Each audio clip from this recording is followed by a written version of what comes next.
Dear students, welcome back to the lecture series on solid state.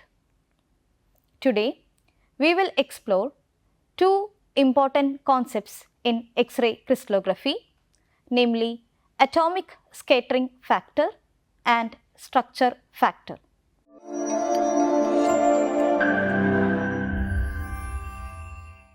Before moving on to today's session, let's discuss the questions of the previous class. Let's move on to the first question. The number of formula units per unit cell in the NaCl structure is. We have four options. Option A 1, option B 2, option C 4 and option D 8. We know that NaCl crystallizes in the FCC lattice, that is face centered cubic lattice. In the previous class, we discussed about the crystal structure of NaCl and we have seen that NaCl consists of two interpenetrating FCC lattices, one consisting of only Na plus ions and the other one consisting of only Cl minus ions.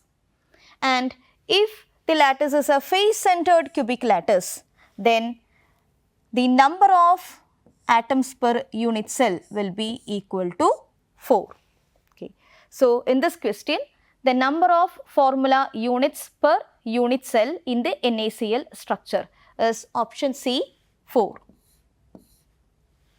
because NaCl crystallizes in a face centered cubic lattice.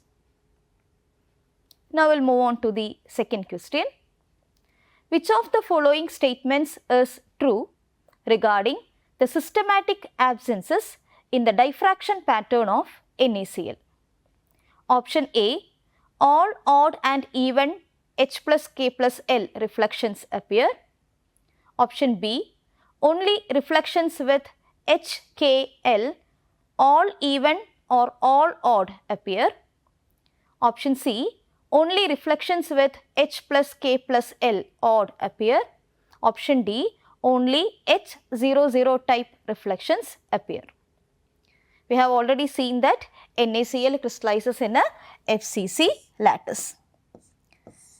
In the last class, we discussed about the conditions or the values of H, K and L which are allowed for the diffraction patterns to be observed in a simple cubic, body centered and face centered lattices. And we have seen that if it is for a FCC lattice, then only reflections with HKL all even or all odd appear. That is, the value of HKL, it should be either all even or it should be either all odd. And this is the condition for the diffraction patterns to be observed in a FCC lattice. And what is the condition for a simple cubic lattice? For a simple cubic, all HKL values are allowed, and for a BCC lattice, H plus K plus L equals even. This is the condition. So, in this question, it is about the systematic absences in the diffraction pattern of NaCl. NaCl crystallizes in the FCC lattice. So, what will be the correct answer? It is option B, only reflections with HKL all even or all odd appear. Let us move on to the third question. In the CSCl structure, cesium chloride structure, the first reflection in the powder diffraction pattern corresponds to option A 100, option B 110, option C 111 and option D 200. In the last class, while discussing the structure of cesium chloride CSCl, we have seen that CSCl crystallizes in a simple cubic structure. So, for simple cubic, what are the allowed HKL values? The allowed HKL values all values are possible. That is, we can observe reflections from all HKL planes. So, whether it is 100 or 110 or 111, from any plane reflections can be observed. So, CSCl or cesium chloride belong to a simple cubic lattice, and the condition is that all HKL values are possible, and hence the first reflection in the powder diffraction pattern in cesium chloride corresponds to 100. So, the correct answer is option A, 100 plane. Now, we will move on to the fourth question. A powder diffraction pattern showing peaks corresponding to 100, 110, 111 planes is most likely to belong to option A, face centered cubic lattice, option B, body centered cubic lattice, option C, simple cubic lattice, and option D, hexagonal close packed lattice. We have discussed about the conditions or the values of H, K and L possible for the diffraction lines to be observed in a simple cubic, body centered and face centered. And we have seen that for a simple cubic, all HKL values are possible. So, when we look at the question, it is given that the peaks corresponding to 100, there are peaks corresponding to 110 plane and also peaks corresponding to 111 planes. So, that means all HKL values are here. So, this diffraction pattern will likely to be belong to a simple cubic lattice. If we consider a BCC lattice, the condition is H plus K plus L value should be an even value.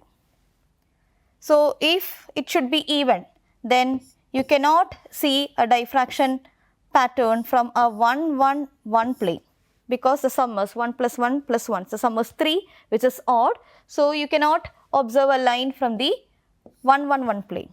Okay. Now, if we consider FCC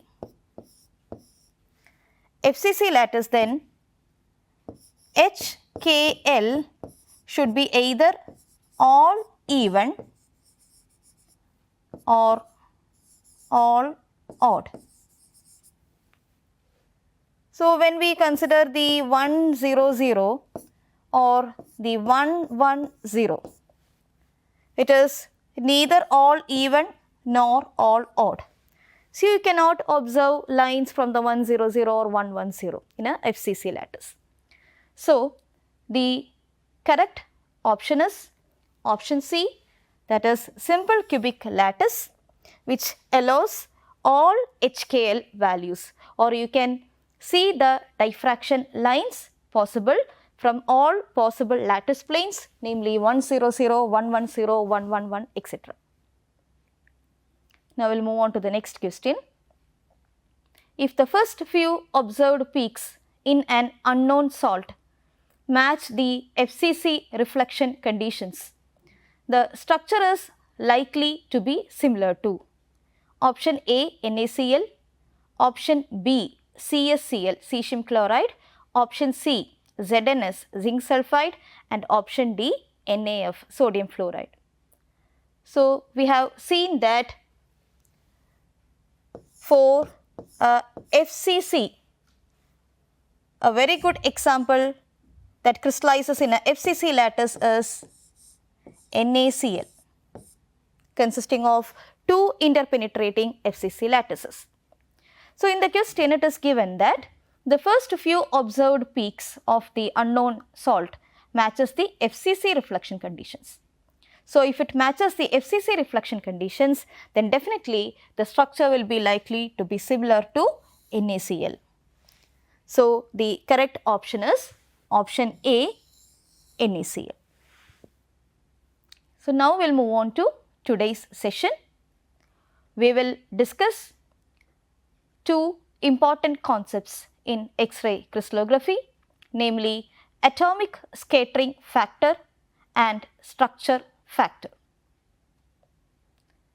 So, before explaining about these two concepts, let's have a quick recap of diffraction of X-rays by crystals. In the previous class, we have discussed why do we need X-rays to study crystals, and we have seen that atoms in a crystal are separated by distances of the order of 10 to the power of minus 10 meters or 1 angstrom, and that is comparable to the wavelength of the X-rays, or we may say X-rays have wavelengths comparable to the interatomic spacings. When we consider visible light has larger wavelength or 10 to the power of minus 6 meters, and it is too large to see the atomic orbitals. That is, the wavelength of the visible light is larger than the spacing between the atomic planes, and that is why crystals act as diffraction gratings for X-rays. Why? Because their wavelength is comparable to the spacing between the atomic planes, and hence X-rays can be used to probe the atomic structure of solids.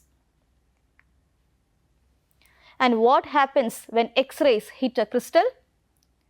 We know that X-rays interact mainly with electrons in atoms. So, each atom can act as a tiny source of scattered X-rays. Now, what happens when the X-rays are scattered from the atom? These scattered waves interfere, and they interfere in mainly two ways. Either they can undergo a constructive interference. And what is constructive interference? When all the scattered waves are in phase, that will result in a maximum intensity of the diffracted beams, maximum reflection intensity, and that is termed as constructive interference. So, constructive interference give rise to very bright spots or diffraction peaks. Sometimes these scattered waves may undergo destructive interference. Destructive interference means the scattered waves may cancel out each other, resulting in a minimum diffraction intensity, or in other words no intensity, and that is referred to as destructive interference. Okay. So, X-rays interact with electrons in atoms. So, each atom can act as a tiny source of scattered X-rays.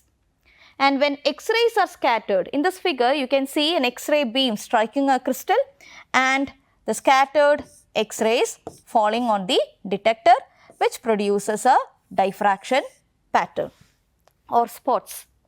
So, scattered waves interfere in two ways. Either it can be constructive interference or it can be destructive interference. So, it is the constructive interference that produces maximum intensity diffraction peaks. So, this diffraction pattern, which is a fingerprint or a signature of the crystal's internal structure, depends upon the type of atom or the number of electrons in an atom. This pattern, that is diffraction pattern, also depend upon the atomic arrangement in the lattice, and again it depend upon the angle of incidence theta and the wavelength lambda. Lambda is the wavelength of the X-rays used. So, the diffraction pattern produced depend upon either the type of atom or the number of electrons, the atomic arrangement in the lattice, that is the arrangement of the atoms or structural units in the crystal lattice. The diffraction pattern also depend upon the angle of incidence theta and the wavelength. Okay. So, to describe this mathematically, we will introduce two important terms or quantities, namely atomic scattering factor and structure factor. When we explain how a single atom scatters X-rays, so that is referred to as atomic scattering factor. And when we deal with how the entire crystal scatters as a collection of atoms, then that is referred to as structure factor. So, to describe mathematically how a diffraction pattern depend upon the earlier said parameters, that is whether it depend upon the number of particles, how it depend upon the periodical arrangement of atoms in the lattice, how it depend upon the angle of incidence or the wavelength of X-rays. So, in order to describe all these things together mathematically, we can introduce two factors or two quantities called atomic scattering factor and structure factor. And when we deal with how a single atom scatters X-rays, so that is called atomic scattering factor, and how the entire crystal scatters as a collection of atoms, so that is referred to as structure factor. So, to understand this more clearly, let us take a simple analogy of ripples present in water. So, just imagine we are throwing a stone, a single stone into a very calm lake. Okay. So, when we throw a stone, we can see that there will be ripples forming in water, as you can see in this figure. So, there will be circular ripples. Okay. A single stone throwing into a very calm water, you can see circular ripples forming. So, that situation is similar to the scattering by one atom. Okay. So, when X-rays fall on the crystal, X-rays will get scattered, and if it is getting scattered by a single atom, so that is similar to the formation of ripples by throwing a single stone into the water. Now, what happens if we throw several stones in a pattern into the water? So, there will be many circular ripples forming, and these ripples may overlap. As you can see in this figure, there will be many ripples or many overlapping ripples you can see here. So, these overlapping ripples can be considered equivalent to scattering by many atoms. Okay. So, if we throw a single stone, there will be formation of ripples, and that situation is similar to that of a scattering by one atom. And if we throw many stones into a very calm water, the ripples will be overlapping, and some ripples that overlap may strengthen each other and some may cancel out each other. So, that situation is similar to scattering by many atoms. So, in this way we can explain the atomic scattering factor that describes the scattering from a single atom. And we have the structure factor that describes the scattering from all atoms in the crystal. Now, let us discuss more about atomic scattering factor. The atomic scattering factor is generally denoted by the small letter f, and as we said earlier, it describes how strongly a single atom scatters X-rays. Okay. How efficiently or how strongly a single atom scatters X-rays. The atomic scattering factor depends on the number of electrons in an atom and their distribution in the atom. Okay. So, the atomic scattering factor depends on the number of electrons and their distribution in the atom. It can be defined as the ratio of amplitude scattered by an atom to that by a single free electron. As you can see in this equation, we have f, small f, that is the atomic scattering factor, is equal to the amplitude of X-rays scattered by an atom divided by amplitude of X-rays scattered by one electron at the same angle. So, the atomic scattering factor, generally represented by small f, describes how strongly a single atom scatters X-rays.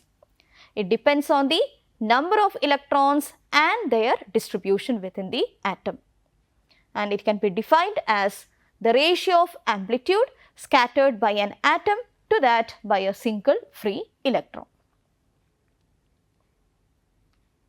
We know that X-rays interact mainly with electrons around an atom. So, if there is only a single electron scatters X-rays perfectly elastically. So, an elastic scattering means there is no net gain or loss of energy. Okay. So, a single electron scatters X-rays perfectly elastically. There will not be any net gain or loss of energy. But when we consider an atom has many electrons distributed in space. So, the waves scattered by different electrons interfere with one another. Okay. So, if there is only a single electron, it scatters the X-rays in a perfectly elastic way. But when we consider an atom will consist of large number of electrons distributed in space, and the waves scattered by different electrons interfere with one another. It may cause either constructive interference or destructive interference. So, this interference depends on the scattering angle theta or 2 theta and the wavelength lambda, which is the wavelength of the X-rays. So, mathematically the atomic scattering factor can be represented using this equation, that is, we have F is equal to 4 pi into integral 0 to infinity rho of r sin kr by kr into r square dr, where k is equal to 4 pi sin theta by lambda. Here the quantity rho is the electron density.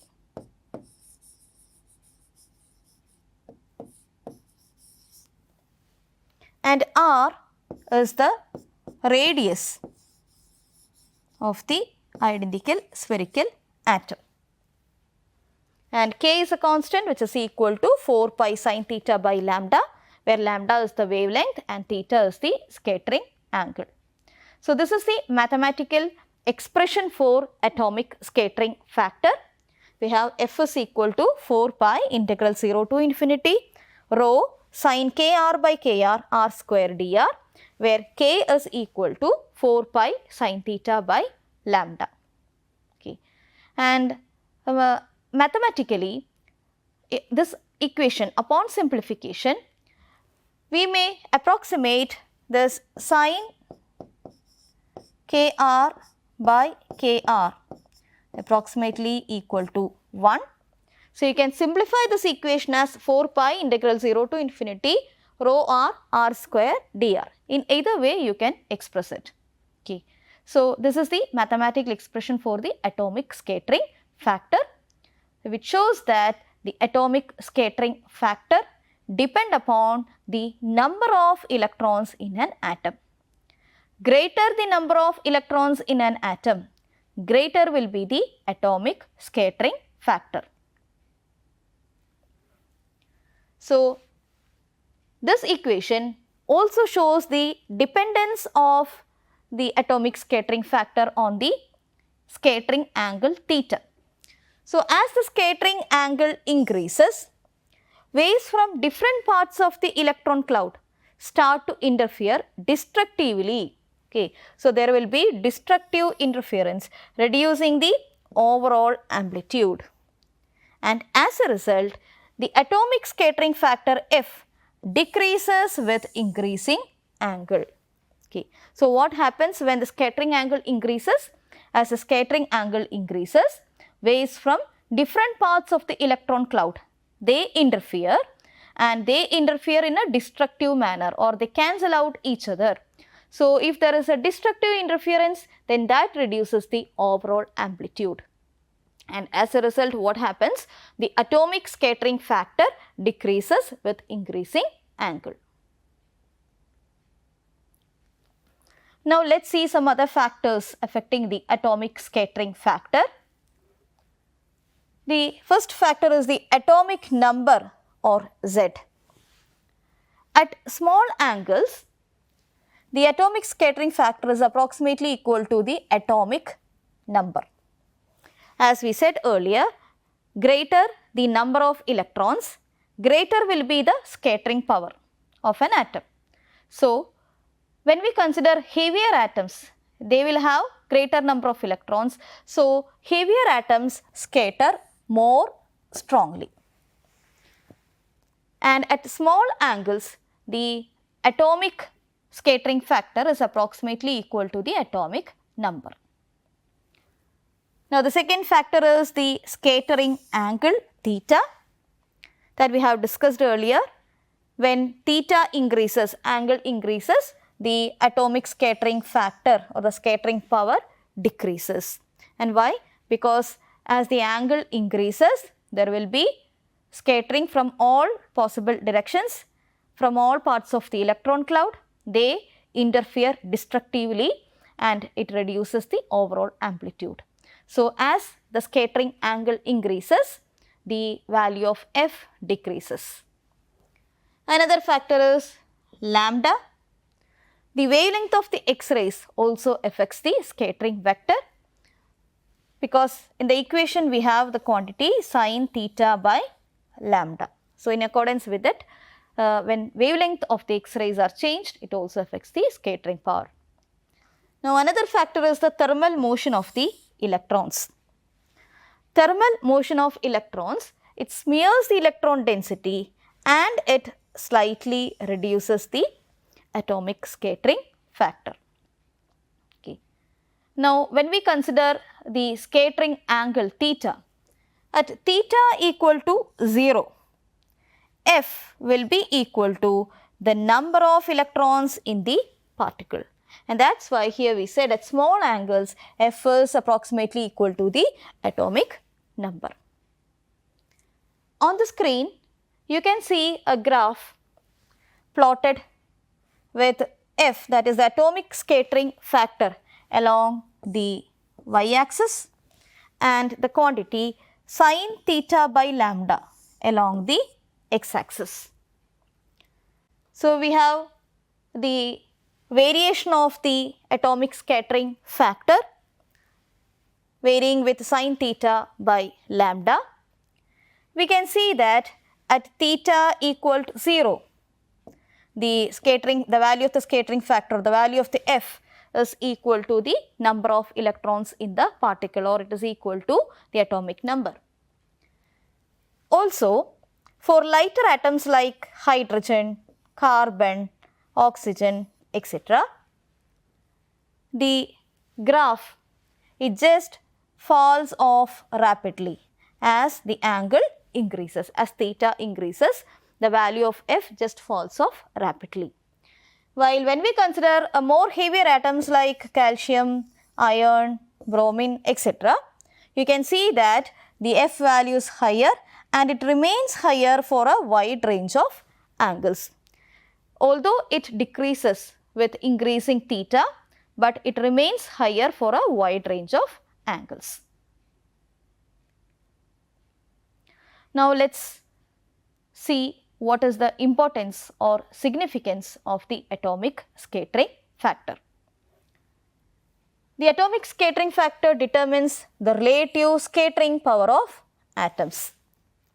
Now, this quantity or the atomic scattering factor is very essential for calculating the structure factors, and about the structure factor we will be discussing later.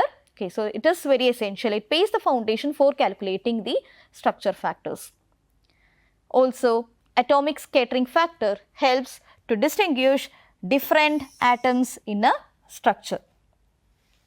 This is also used in refinement of crystal structures, that is whether it is XRD, electron diffraction, or neutron diffraction. It is used in the refinement of the crystal structures obtained via X-ray diffraction, electron or neutron diffractions.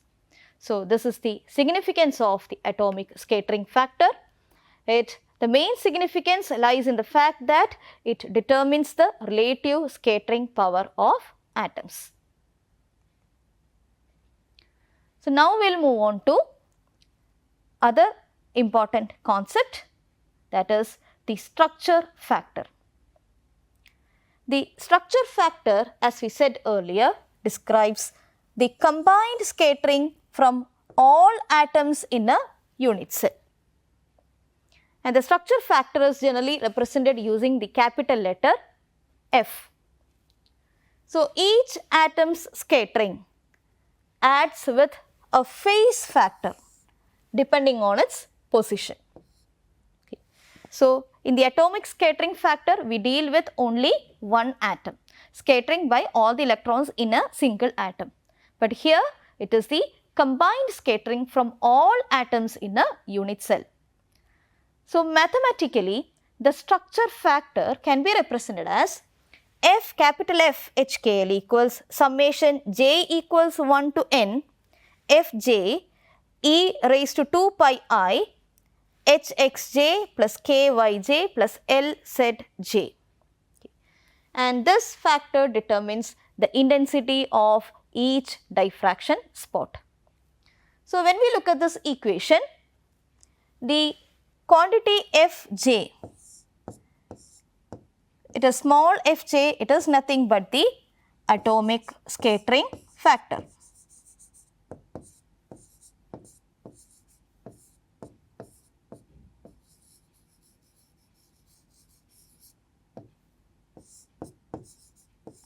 And J denotes the jth atom. Okay. So, Fj denotes atomic scattering factor of the jth atom. We have I is a complex quantity that we know, and its values root of -1. Then we have H, K and L. H, K and L denotes the planes, or more technically they are the Miller indices.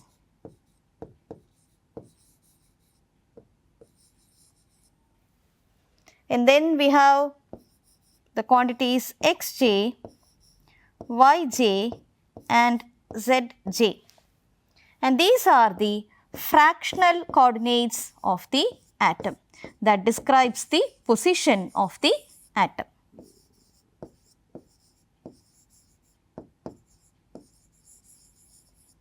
These are the fractional coordinates. Okay. So, in this term, FHKL, the structure factor, is equal to the combined scattering of all the atoms, and that is why here we have a summation. Summation j equals 1 to n means the number of atoms, where n is the total number of atoms. So, Fj into, where F is the atomic scattering factor, and e raised to 2 pi I Hx plus Ky plus Lz, and this term represents the phase factor. Okay. So, this represents the phase factor. So, F is the atomic scattering factor, H, K and L are the Miller indices, and the Xj, Yj and Zj denotes the fractional coordinates that denotes the position of the atom. So, the magnitude of capital F, or the magnitude of the structure factor, determines how strong a reflection will be in the diffraction pattern. Okay. So, this is about the structure factor, which describes combined scattering from all the atoms in the unit cell. So, the mathematically it is given by the expression FHKL equals summation j equals 1 to n Fj e raised to 2 pi I H Xj plus K Yj plus L Zj, and the magnitude of the structure factor determines how strong a reflection will be in the diffraction pattern. As we said earlier, the structure factor determines the intensity of the diffracted beam. So, we may say that the intensity of a particular reflection from a particular plane is proportional to the square of the structure factor, or the modulus square of the structure factor FHKL. So, the diffraction intensity is proportional to the square of the structure factor amplitude. So, when we measure the intensities of the XRD peaks, so that give the F values, that is the structure factor values. So, let us see one example. Consider a simple cubic unit cell. We know that in a simple cubic unit cell we have atoms at the corners. There are 8 corners, so we will have 8 atoms. Each contribute 1/8 towards the unit cell. So, a simple cubic lattice has 1 atom per unit cell located at the corners. So, for simplicity, we can place the single atom at the origin. So, let it be 0, 0, 0. That is the fractional coordinates. Fractional coordinates xj equals 0, yj equals 0 and zj equals 0.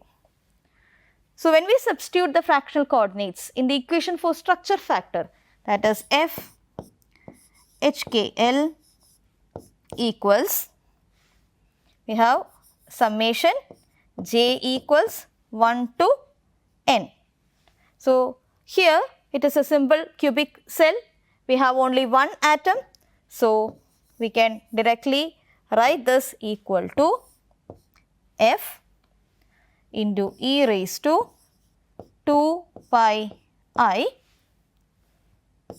into h into 0 plus k into 0 plus L into 0.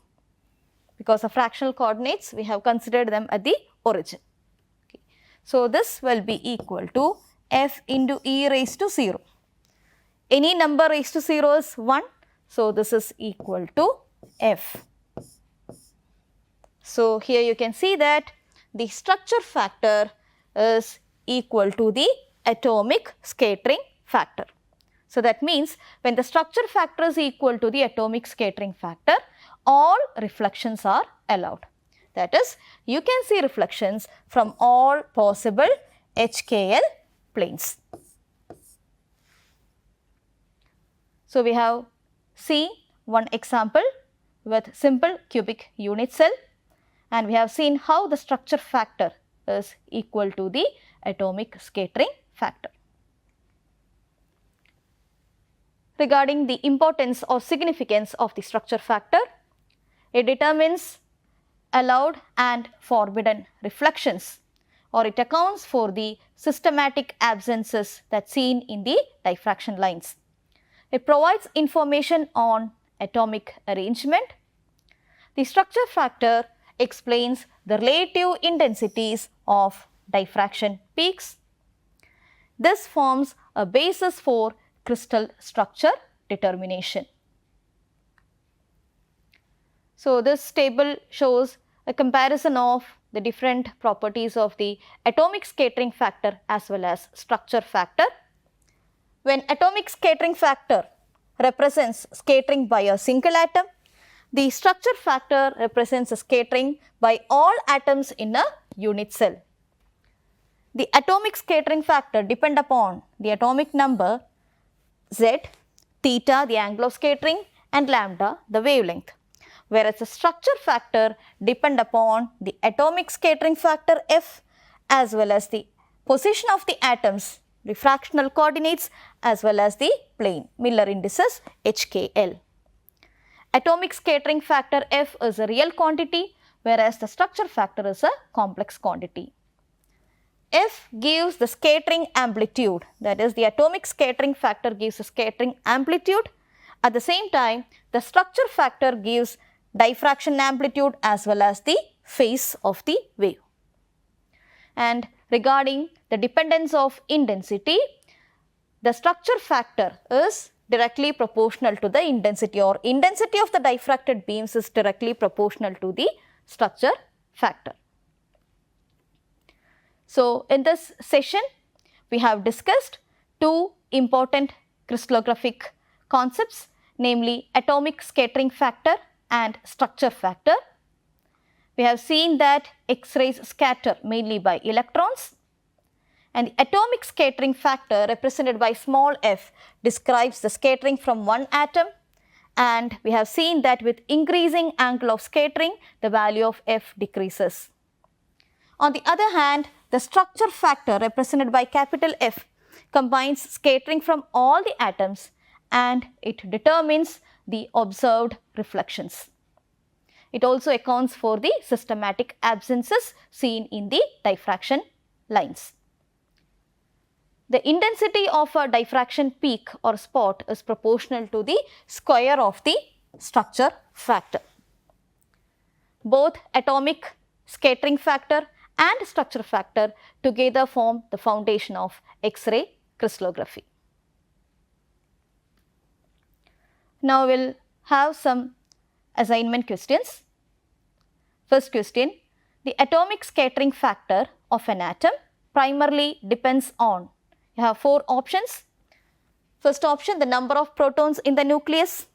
Second, the distribution of electrons around the atom. Third, the crystal structure of the compound. And fourth, the number of neutrons in the atom. Second question, at small scattering angles, the atomic scattering factor F is approximately equal to, first option 1, second option atomic number, third option half of Z, and fourth option 0.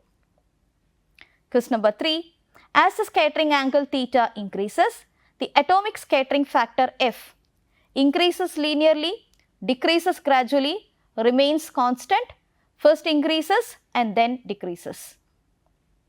Question number 4, the structure factor FHKL represents the scattering from one electron, scattering from one atom, the combined scattering from all atoms in a unit cell, and the diffraction intensity from one crystal plane.